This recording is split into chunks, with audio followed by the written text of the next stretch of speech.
360 approach video. So we are going to talk about how to approach consumer review with 360 devices. So it's all about videos, and we know that videos and photos today are huge, especially videos. If we are talking about consumers, the two main platforms today, YouTube, Facebook, about 3 hours of video uploaded on YouTube every minute, and now about 4 billion video played on Facebook. So that's huge, and that's part of everyday life of anyone. So we've seen a bunch of things happening over the course of the last years. Screen getting bigger and bigger, even in your pocket. Those weird cars going around the cities. Some cameras looking like a virus with a lot of objective lenses. And some HMDs, so guys actually looking at something you cannot see unless you're in front of the computers. It's actually not new. So it's been out for a long time. Actually, the first panoramic picture came shortly after the first picture itself. Same thing for virtual reality. Back in 1968, you've seen the first prototype of HMDs. It was, by the time, too heavy to be worn directly on the head, so that's why you see the structure vibrate. So today we have lighter HMDs, but there is still probably some progress to make here too. So the whole question was, and that's a question anybody here is trying to solve, how to get out of this frame that we've been locked into for the past years. So how do you get from this closed frame, sometimes not framed correctly for consumers, to a full spherical view when you have everything? So we've been, the good news today is that you can play those contents on basically anything, from computers, mobile tablets, and of course HMDs, even on TVs if you're using, for instance, a Kinect and your hands to move your videos around. So displays are ready, but then how do you make 360 happen for consumers? So we've been working on this for 7 years now, and so that's actually the museum. So we started with the first one, which is halfway between the mixer and some adult toy, just only panoramic, so one lens catching everything around you. But then you're still missing a lot of things happening around, so especially above and below. So we moved to multiple lenses, working with color. So multiple lenses catching regular frames, then stitch inside, stitch after with the color solution. It's actually not new, and that's basically the two solutions everyone is going after. There is a simple reason behind it. The first one, the one lens design, maybe a fisheye or a panoramic lens, is very easy. Just work like any regular camera. You have one sensor, and it's plainly simple to use. The only problem with that is that you miss still a lot of information above and below. The multiple lenses approach, or multiple cameras approach, is very interesting because you get to catch everything around. It covers up to full sphere, and you can get some other applications like we've just seen. But then it's a huge waste of data, so you're actually recording a lot of the data that you don't use after. You need a lot of computing power, plus some delay. Depends on the size of the computers you have on the side. So essentially, it's time or power consuming. And of course, it's also time and resources consuming. If you think about multiple lenses or multiple camera systems, then that means you have as many battery as cameras, as many DSP as cameras, a lot of stuff that actually could be get rid of. So we try to solve this problem by starting with how to capture full environment. So the first thing photons go through is the lenses. The thing with the lens is that it's impossible today to make a full spherical lens. So that could be achieved. The second thing you have is a sensor. That's exactly what we've been after. So we developed and patented a technology that allows us to use directly the sensors, any type of sensor, directly and merge them together to create one full spherical view. So the benefits of this, it's fast and simple. You have as many lenses and sensors that you need, but just one virtual sensor. So the camera only believes there is one sensor above. There is only one file out, maybe a JPEG, MP4, whatever, video file, streaming. It's untouched. The image processing pack is untouched. So that means it just goes through the regular process in the camera, but also outside of the camera. So you can use any editing software, any sharing platforms, anything. It's cost efficient because it's only one device, of course, so you don't duplicate hardware. And there is no computing involved. Everything is instantly ready. It's also scalable. It can be used with any type of sensors, any size of sensors, any specific capabilities, and any usage. So we had to prove this was working. And so we went after something a lot of people are sometimes angry after us, which is a consumer product. The best way we had to show people we can now shoot in 360 was allowing people to actually do it themselves.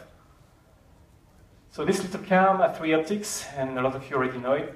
And those 3 images, if I can say so, the 3 field of view are actually merged inside the device in real time. When I say real time, it's only 1 frame latency. So when you're shooting at 30 FPS, it means that everything is stitched in 1/30th of a second, so 0.03 seconds.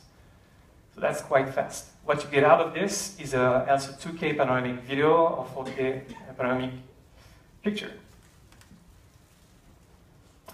So we also had to work on the sensors. So we have three sensors, 3 CMOS sensors. We have rolling shutters, but then we synced them together.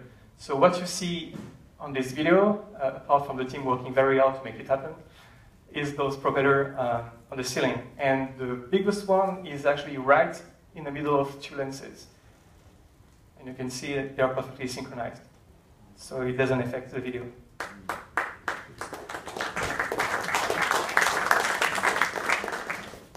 So for the camera capabilities, so it has videos and live. You can also live stream over RTSP directly from the device. You don't need anything in between. This is the camera for those who haven't seen yet. And it can record regular MP4 files. So what you see on the left side is actually a test we did by sticking the first development kits directly under a drone. And on the side, you see a time lapse. So you have all the photo mode. You can take regular pictures, but also time lapse and burst. What you get doing a picture would be like 4K file, JPEG, and you can also have HDR. Directly in the device, that can be up to 3 different exposures merged together, or outside the device if you want to have full control of it. And then you can go up to 5 or more different exposures, and then tweak them yourself. So we decided actually to build the camera into different parts. And that's important because we wanted to empower people with possibilities about this camera. So in the head of the camera, you find everything related to the technology. So you have the 3 sensors, the 3 microphones, Wi-Fi, GPS, accelerometer and gyroscope for image stabilization, a micro SD slot, so you can use any micro SD, and a LED screen so you can see what you're doing. And we also have the bonus, which is the mustache. Instead of having a boring loading time, we just put a nice mustache moving when you're switching modes. And then you can actually use the camera and adapt it to whatever you want. So the regular base, you have a rechargeable battery, a removable battery, and a tripod mount at the back. We also made some small cups. So the design changed a bit since this one, but the point is the camera is waterproof, so you can bring it into the water. But what will happen, as you know, is you have a diffraction problem, so you won't be able to stitch in 360 anymore. So we developed the small cups, so you can actually correct that and stitch even in 360, even underwater. That's again part of the team. Second one was how to use your camera once you're back home. So that's nice for holidays, but then what do you do when you go back? So we developed the light bulb accessory. So you replace the back of the camera with the light bulb screw. You can put it upside down into any light socket. It will get the camera powered, and then you can stream directly the footage of the Wi-Fi. So that works for use the camera as a nanny cam, video surveillance, but also just record the party at home in your living room if you want, without worrying about battery life. Did you provide an interface for that to watch online, or how is it streaming? Yes, so I'll come to that after, so I can explain how it works on the service. The last one we made is sometimes you have an environment when you don't want to rely on the Wi-Fi. So we developed a PoE base. So same again, you switch the back of the camera, replace it as a PoE back, and then you can plug directly an RG45 cable in the back of the camera. It will get the camera powered again, and then you can get the feed directly out of the camera without using the Wi-Fi. You also have an audio input on the side. For instance, if you're in that use case broadcasting a concert stage, then you can get the audio out too. So consumer is also about the ecosystem. So it's nice to make a camera that can catch everything, that is that simple to use, but then what do you do when you want to exploit that footage? So all those files are very standard, just regular MP4 and regular JPEG. So that's just something I did this morning with one of our prototypes. So I shoot the time lapse. So what you get out of the camera is just a file, and And then you can see this kid on the side that tried to grab the camera at the end, so that's why I stopped the time-lapse. Now you can take those files. I'm using Premiere, just like anyone would do, or you can use with, well, any software. I'm just making a new project, new. I'm doing the most lazy thing possible, so I'm just not even picking the name for the project. So untitle, and the point is, all you have to do in any regular software would be to import those images as a sequence, for instance. There you go. It's processing. You have to just drag them in your timeline. You can also, so it's going to be picking the format for me. Thank you. And the thing is, just like any regular video, you can just add any kind of effect. So if I want to be lazy, here is the automatic contrast, for instance, but you can use any type of effect. Just put it over it. Go. Now you just click export the media. So the only thing you have to pay attention to is to export, of course, at the right format. So 4K in that case for the time-lapse. So it's exporting, I'm just going quicker because.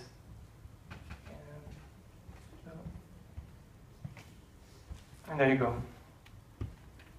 So now your file is generated. And there you have it. So you have a time-lapse ready in like less than a minute. So any consumer can actually do the same thing and just upload directly the videos online. And I will come to that. Because it's also about what do you do with your content, what do you share them. So let's say you just made a video. You know that YouTube opened now for spherical 360 video support. So you can just go to your account and play video back in 360 directly from the device. And as the Google team has been announcing today, the camera is also compatible with all the Street View applications. We're using also the Open Spherical application, API, sorry. So you can actually use directly the app and control the camera and show you footage directly online. So what about pros? That's a question we get often. So of course this one is a consumer camera. And the funny thing is, though it was made for consumers, we've seen a lot of different applications even in the professional field. First one is scouting. A lot of you have very expensive rigs or use very expensive materials. But then with this kind of camera, you can actually go anywhere. Just take a few shots, try a few videos, and see exactly what you will get out. Second application, that's the thing we see a lot now, is a third screen application. So for instance, you have a lot of TV channels that want to augment their experience of the footage they have made for TVs in a regular format. So they can actually use those type of cameras to do some quick footage on the side to give people to watch. So they can actually go online on their mobile phone while they're watching a show to see something happening. In that case, you're just visiting a car while the guy from the show is actually explaining what it is on a TV show. The last one was actually kind of a surprise. We've been contacted by Moveo, which is a foundation that applies new technology to surgery. So what they wanted to do is use the camera because it's light enough to put on the head of the surgeon to record the full surgery for about 2 hours. And what that allowed them is actually to have the young interns put virtual reality headset, like this guy, so they can actually relieve the operation directly from the point of view of the surgeon. So the only thing they can't see is actually the face of the surgeon. Otherwise, everything is on the side, the assistant on the side, the monitors on the left, and of course the full surgery performing right below. So a lot of applications, and if not, maybe someday it will also happen to make the camera lighter. So a bit more about this product. So we were kind of late on the schedule, as some of you might know, but it's getting ready. We're now finalizing production. It will be ready for this summer. So the first camera is due to ship this summer. We already shipped the development kits. And you should really see this camera more like it's a sample execution of the technology. Of course, this camera will replace professional applications right now, and that's not the point. It's made to open the eyes of the general public about you don't have to frame anymore, do all the 360, and you should be able to capture it all. But we really truly believe that the technology behind it, the 360 virtual sensor, will tomorrow make a dramatic step into a 360 video production. So that's all for today, and I'm happy to take any questions if you have some.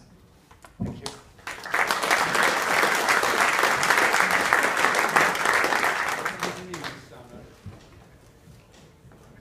Sorry? It's so we don't give any specific dates. Sorry. Yeah, I know. That's I know. So to be perfectly clear about it, we are not tweaking up the production lines, so it's pretty close. So I won't give any specific dates, but be sure they are quite close now, right now. Cool.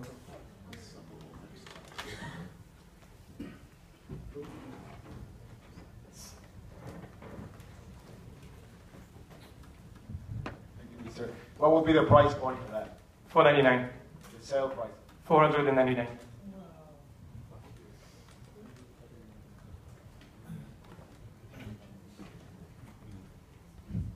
Did you happen to bring one in today? Yes, there is one right here. Perfect. That's the one I've been shooting, the footage I've been showing you to. Okay, do you have the light bulb adapter with you? Are you still planning on adding that to your I manufacturing? do have one, but it's actually not the right one. This one is a 3D printed one, and we have the real one back at the office. But I can show you how it works, yeah. Thank you. Well, thank you. Thank you.